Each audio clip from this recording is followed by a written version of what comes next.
Анхаараа тараарай, таны өмнө байгаа 200 гаруй тонны амьтан хүүхэлэм гэдэг. Тэрээр биеэ 180 градус эргүүлэхэд энэ нь нэг том болог хийх гэж байна гэсэн үг. Ама багахан ангаахад 220 том орчим шингэний нэг дор сорно. Ингэж нэг дор сорж байхдаа хаяа сүртэй хар шумбагч онгоц шиг харагддаг. Дараа нь гинэт ээжээ хайж буй жижиг гүрэлцэх шиг болдог. Хүүхэлэм бол 70 том амьтан. Урт нь 30 гаруй метр. Жин нь 200 тонн төгтөг. Халимны томд нэг арга загасч багтахгүй.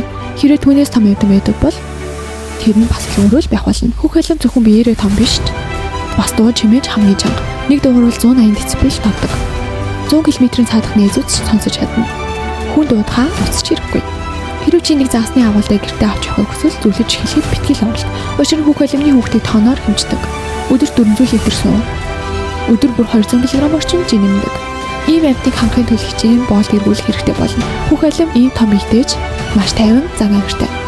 Өөр амьт руу огт довтолдог. Зөвхөн жижиг цагаас сам орхоо явдаг. Учир нь хоол нь маш жижиг. Зөвхөн 30 см орчим диаметртэй. Тэгээд чи гүн далаад шавар тоглож байсан санаа зовх хэрэггүй. Хүүхэлэм чамайг зайлахгүй.